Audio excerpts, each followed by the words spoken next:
Ako urong dito, and I said I would stake my honor, my life, and even the presidency.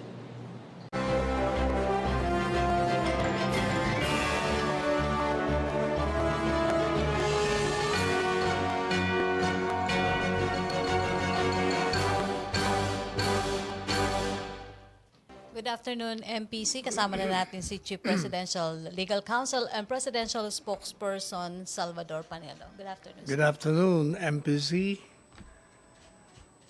Shoot. Questions, MPC? Sinong unang tanong? Chona? Chona? Sir, dun sa cabinet meeting last night, Yeah. na-discuss po ba ninyo ni Presidente yung kay alias Bikoy? Hindi sa cabinet meeting, but we talked. We had a huddle, pero very short. Sinabi ko lang sa kanya, may lumabas, ganito, ganyan. And what was the response of the President? Nakinig lang siya. Nothing? He did say nothing? He was just listening. Wala siyang sinabi? Wala. Kasi ang style ni Presidente, pag may nag-iimbestiga na, hayaan na lang. He'll just wait for the report. Walang statement, sir, si Presidente on Wala ako Bikoy? nag-statement. May Yun na rin follow-up? yun. May follow-up on Bikoy? Other issue? Okay, follow-up, Mylene. Sabi po kasi ni Senator Lacson na any day po this week, possible na magpatawag po ang Senate ng investigation about Bikoy. May kulatilya siya, di ba? Sabi niya, if this Bikoy can show evidence to make it meritorious to call Senate investigation, he will. Eh, ang problema kasi, sirang-sira na itong si Bikoy eh. Bikoy parang, yung pangalan niya parang ano, no? Parang pagkain. Kasi, di ba? Kasi tingnan nyo, yun lang kibonggo, nasira na siya doon. Nilabas na naman kahapon yung likod niya, linis.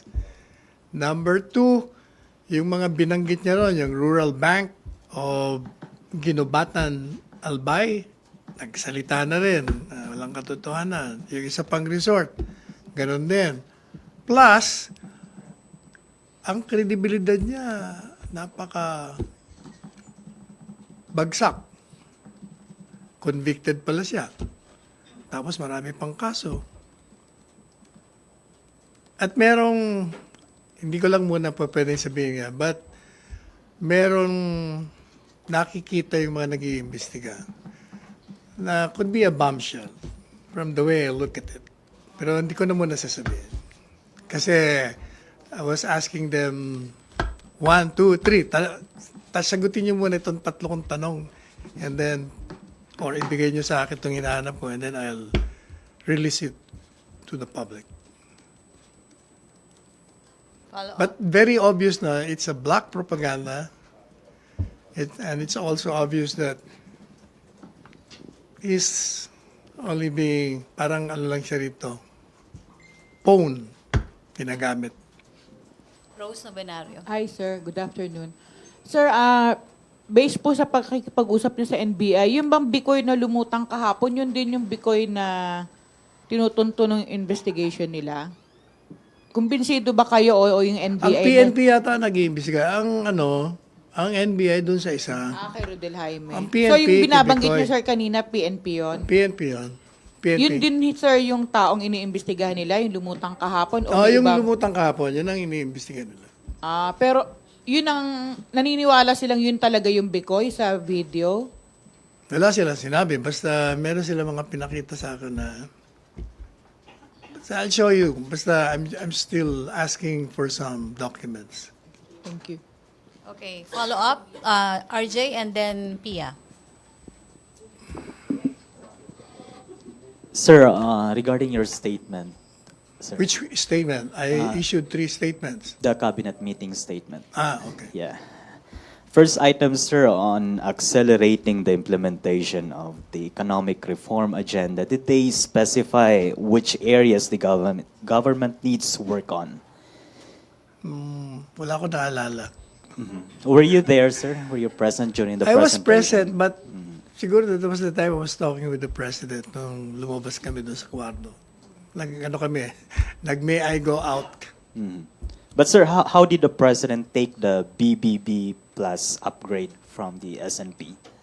Well, he's pleased about the inflation rate, and he expected that, kind of expected that, because the economic managers have been telling us, even previously, na bababa talaga yan. He was pleased. What did he exactly say? Well, wala siya sinabi, but he was smiling when he was told na bumaba ang No, the upgrade. inflation rate. So, sir, next, what's the status of the quake-hit provinces and any instructions from the president pertaining to disaster preparedness? Ganun pa rin. response? Kasi prepared naman tayo. Kaya nga believe siya, hindi ba? Pinuri niya during the situation briefing sa PORAC. He complimented the agencies for performing their task, for being prepared. Did they not mention if there's anything that the government has to improve in terms of disaster Wala response? naman. Ang nangyari kagabi, nireport lang kung ano yung mga nangyari, yung mga nakaraan. Anyway, sir, was the writ of kalikasan issued by the SC mentioned to the president? Wala. Hindi namin napag-usapan yung rate. Next, sir, when will Canada start shipping out its garbage? Oh, they were given, the president gave May 15 as the deadline. If they cannot get that, then we will be shipping them out and throw them to the shores or beach of Canada. When is the deadline again, sir? 15, May 15. May 15. Did the DFA... But from what I gather, kukunin daw nila. Kasi may nag-report doon. Did the DFA, sir, provide any reasons why it took years for Canada to make such a move? Wala naman sinabi si Secretary Luxin Cabo. So, sir, did the AFP report on any threats to the conduct of elections? None that Yes, I ma'am. know of. All right, thank you. Okay, thank you, RJ Pia. Then, Ina, Tuesday. Sir, going back lang kay Bikoy, Your sir, favorite. itong paglantad nitong nagpapakilala na Bikoy, gaano ito ka-significant to prove the president's claim that there is a conspiracy against him as shown in the matrix, and also in dispelling the allegations against this certain Bikoy, by this certain Bikoy against the members of the Duterte family and Bongo? What is significant is it's obviously a black propaganda because of the three things that I mentioned earlier. So until such time as the PNP will give us a full report on this particular person, hayaan na lang muna natin. What about the president's claim that there is a conspiracy against him? Does his surfacing prove the president's allegations, sir? How's that again? Kasi sinabi niyo po that the president is claiming that there is a conspiracy against him as shown in the matrix na pinakita niyo po sa amin. Itong paglantad po na nagpapakilala yung Bikoy, do you think that it is a significant step to prove the president's claim? It is a significant development that will show that indeed there are people behind the ouster of the president. Because that video is definitely a move to discredit the president, for the people to lose trust in this president. Sir, sinabi niyo kanina na it's very obvious na yung taong ito ay ginagamit lang bilang pawn. So where does that figure in the matrix? Kasi doon sa matrix parang di naman po pinapakita na, parang pinapakita lang doon as per your explanation that he's working with journalists and lawyers. Pero hindi pinapakita doon sa matrix that there is someone behind him. Yeah, in using other him words, as a apart pawn. from yung mga nandun sa Matrix, meron pang isang isa o grupo sa likod ni Bikoy. But sa ngayon, we will just be speculating, kaya mas gusto kong antayin yung PNP. Yun ba yung tinutukoy niyo, sir, na bombshell dun sa investigation? Yes. May inaantay akong mga dokumento for them to give them to me, and to answer some questions I have asked. I am asking them for specific dates, for a specific venue. Could it possibly implicate certain members of the opposition, for example, sir? Hindi ko pa alam. I see. Thank you, sir. Okay, may follow-up sa Bikoy. Ruth and then Rosalie. Ace, you're late. Parang classroom eh. Nasanay ako sa classroom. You're late. Meron akong kikwento sa inyo. Sandali ah. In one of my classes, I think several years ago, may dumating na estudyante kong girl. And the day before, she was absent. Miss, why were you absent last night? Itayo siya. Sir, I was having dysmenorrhea. You were not dying, were you? No, sir. Then, I'll give you 5 for being late. Oh my God, sabi niya. Dysmenorrhea lang naman pala. Ba't ka absent? No, reklamo ka agad. Ako migraine, ibang usapan yun. Ganon? Kasi meron din akong kapatid na mga babae, pag may dysmenorrhea, pumapasok pa rin. Okay. Approve. Okay, Ruth. Sir Bikoy is denying links to personalities included po dun sa House Duterte Matrix. Ano na yan? Bikoy is denying links po dun po sa mga personality na included sa House Duterte Matrix. Ang napakinggan sa kanya, nagdi-deny siya na he's connected with any politician. Yes po, and even dun Wala po siyang sa... binanggit na hindi siya connected dun sa nakalagay sa Matrix. But anyway, alam nyo, even yung kanyang threat na sinasabing against his life, that's a pretended act. Obvious naman na. Sino magte-threaten sa kanya? Hindi nga kilala. Ngayon siya lumabas, suddenly, bigla siyang na-threaten. When he exposed that video, he was hooded. O, sino magte-threat sa kanya kung na-hooded siya? Tapos suddenly, harap siya. Sabi niya, kaya ako lumabas dahil may threat sa buhay. Ha? Excuse me? Sino mag-threaten sa'yo eh? Hindi ka nga kilala eh. Ngayon ka lang lumabas eh. Pero sir, sabi niyo po there are strong indications po na Bikoy is just being used po by the president's enemy. Kasi nga, look at the personality of this person. Ex-con. Tapos marami pang kaso. Hinahanap siya. Dami siyang warrants dun sa... From Bicol siya, from Sorsogon. So, paano naman, bakit naman, ano namang kaugnayan niya, ano namang motibo niya? Nag-iisa lang. Pero do you have any info po dun sa mga tao po na yun who might be controlling Bikoy? Hindi pa natin alam kasi nga, iniimbestigahan pa ng PNP. Okay, Rosalie still on Bikoy. Rosalie and then Tuesday. Sir, good afternoon, sir.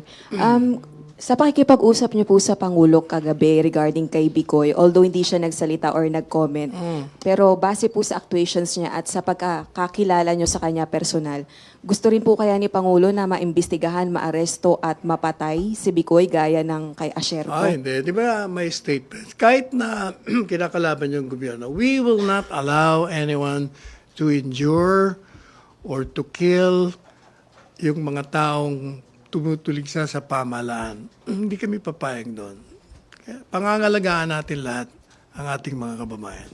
We will secure the safety of all Filipinos, regardless of their political affiliation, their religion, or their persuasion, whether for or against this government.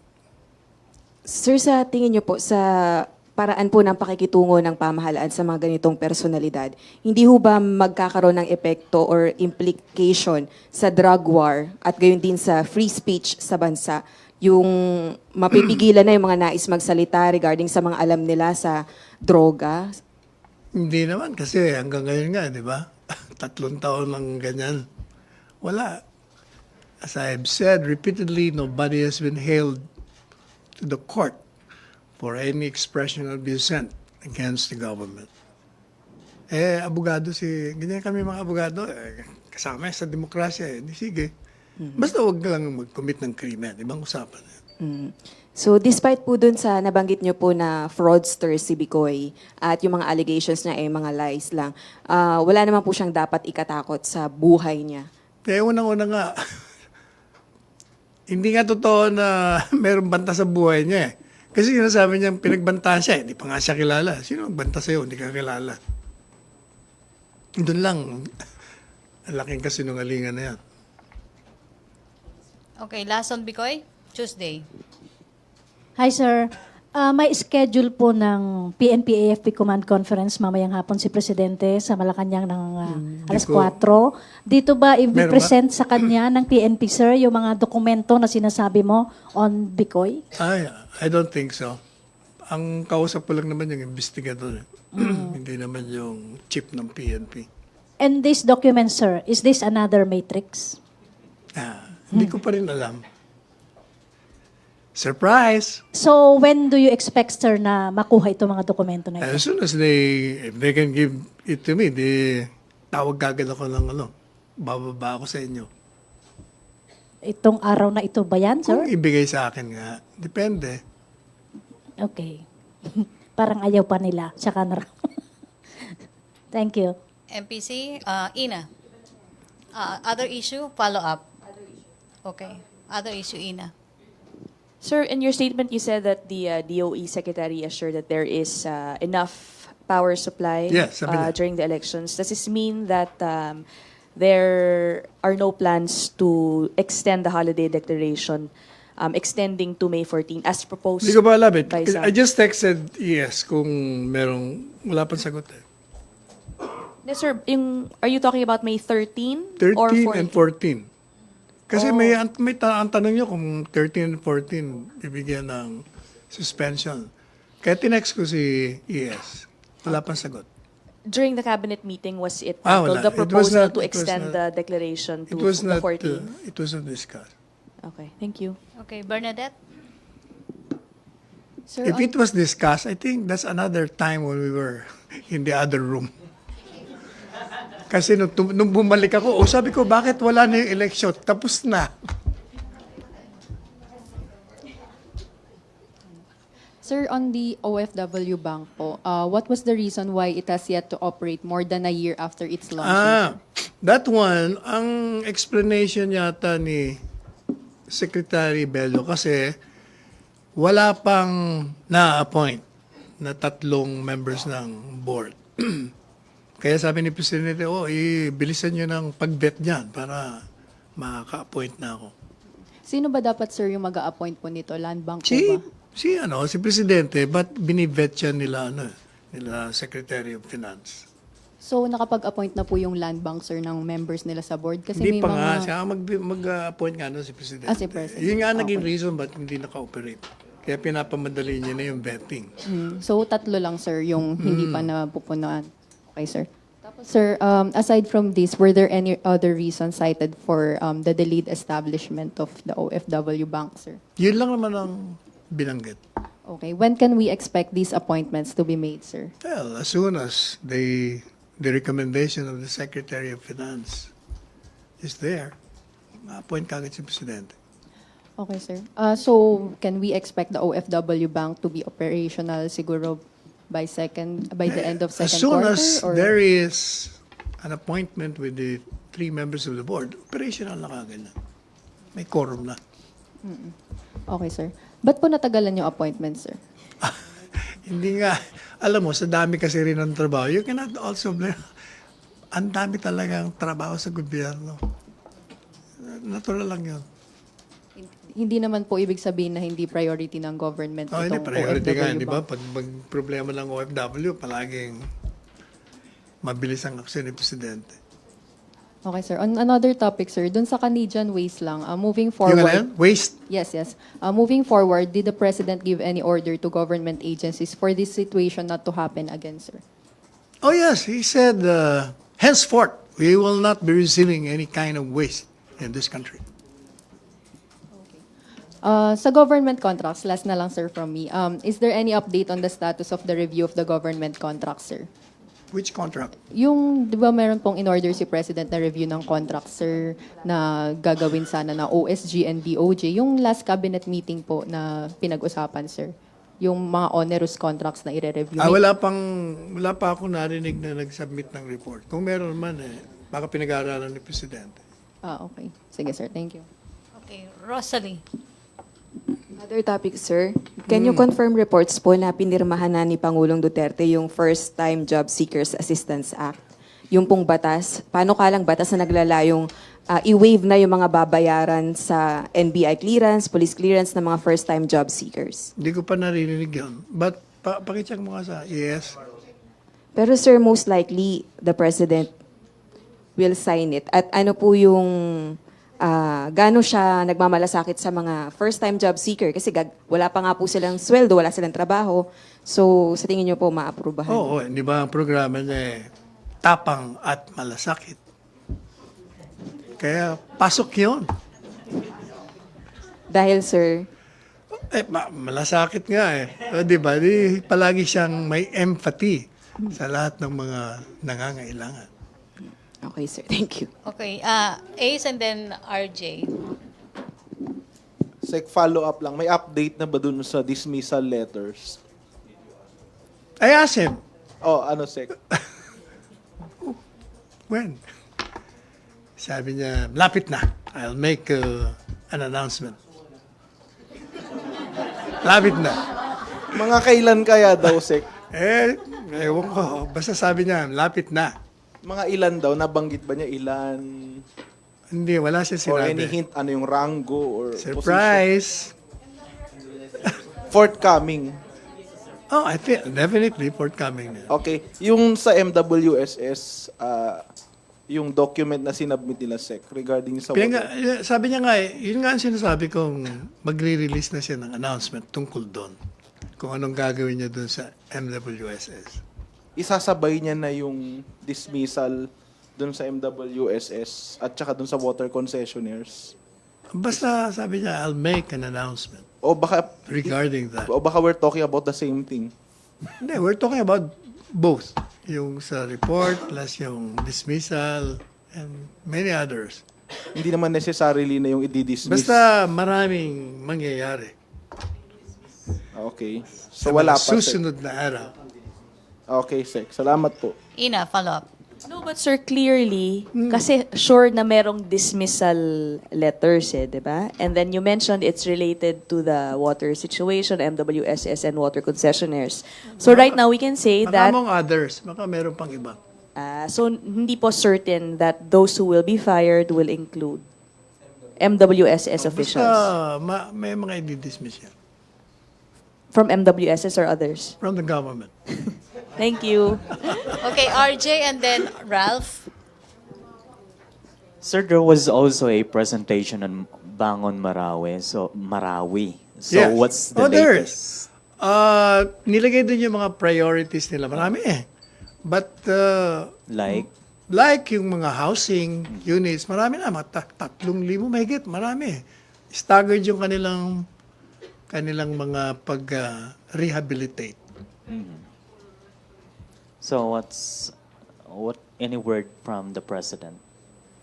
Di nakikinig lang kami doon sa nagpipresent kung anong ginagawa na nila sa Like, In other words, okay pa rin yung rehabilitation. It's going and pushing through. all right, thank you. Okay, Ralph. Last na tayo kay Ralph. Okay, Ralph. Sir, may statement po si Anthony Castelo ng Dakilang Lahi Foundation, sir. Sabi niya po meron daw pong serious Aus Duterte plot that may include the assassination of the president, sir. May comment po ba kayo? Are you aware of this, sir? No. Ngayon lang, sinabi mo. Sir, any comment po dito? Well, sana you can provide us with more information. Or should provide the police and other law enforcement agencies about the threat on assassination. Sabi po niya kasi it may be in full swing kasi malapit na po yung elections. Kung kailan daw watak-watak yung mga tao, sir. Well, I'm sure the PSG knows their job, the PSG guys. Saka, another thing, alam mo, this president couldn't care less whether you will assassinate him eh. Yan nga kagandahan sa presidenteng ito eh. Daredevil. He dares everyone. Di patayin nyo kung gusto nyo, basta I'll work. That's my mandate. Okay, sir. Pero wala naman pong immediate threat na nakikita lately. Palagi, alam mo, basta presidente ka, palaging may threat. Palaging may threat sa kalaban. Maraming enemies of the state. But so far naman, okay naman yung PSG security group. So, Okay, sir. Thank you. Okay, Tina and then Mylene. Sir, good afternoon po. Sir, sa cabinet meeting, sir, here. Sa Yeah. cabinet meeting po last night, nabanggit din po yung preparations for the Southeast Asian Games. Yes. Sir, to confirm, it was the Philippine Sea Games Organizing Committee na nagbigay po ng updates kay Presidente. yeah, it was former Secretary of Foreign Affairs, Alan Cayetano, presented. Sir, na-raise po ba ni Secretary Cayetano yung pag-question daw po ng Philippine Olympic Committee regarding sa legality ng organizing committee? Eh, nabanggit Because niya it na, was- ang nabanggit niya ganito, alam mo pala, Mr. President, akala ko sports lang, pero mas matindi pala ang politika doon kaysa sa gobyerno. Yan ang sabi niya. So, sir, will the President step in anytime soon? Considering po na malaking budget ba yung pinag-uusapan? Eh, mukha namang, no, mukhang si Presidente. In fact, there was a motion there to approve the presentation as well as to direct yung pondo na i-prepare. Kasi mukhang it will put us again in the world map, given the fact that 11 countries will be participating. So, sir, dati po kasi parang may hinihintay pong executive order regarding the SEA Games po, especially with regards to the budget. Is the President inclined Eh, to okay na issue kasi that? nga may directive na siya kahapon na ayusin na kagad. I-release na yung mga funds na kailangan. Alright, sir. Thank you po. Okay, may follow-up doon? Follow-up. RJ. Sir, what did you mean na matindi ang politika doon?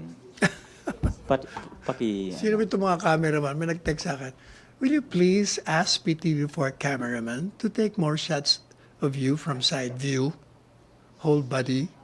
Oh, bakit kaya? Sir, sa SEA Games, Sino ba sir, director? Oh. anong ibig sabihin niyo na matindi ang politika doon? Ibig sabihin, from the way I understood the secretary, may mga kumukontra. Siguro, alam mo kasi ang Pilipino, di ba? Gusto nilang sila ang may... Kumukontra sa pag-organize? Hindi naman niya in-elaborate. But di ba, ever since, palagi ko rin nababasa dyan sa sports. Di ba yung commissioner, palaging away sila dyan. Siguro yun, ang politika. Thank you, sir. Okay, may follow pa doon or Mylene? Follow-up. Ayan, sinunod ka na, texter.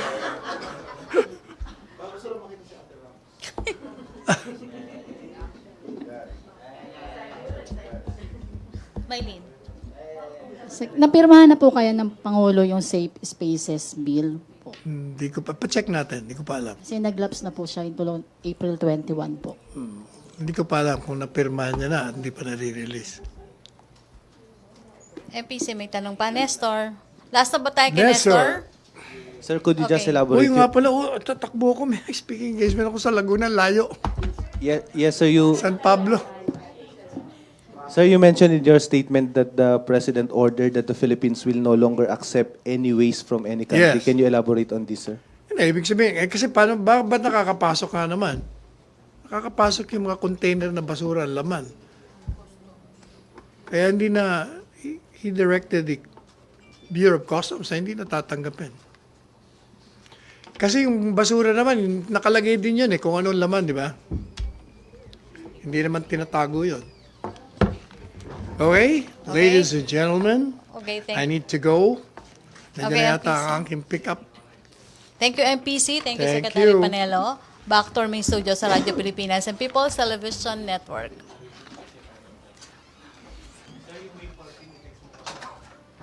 Gano'n kalayo San Pablo?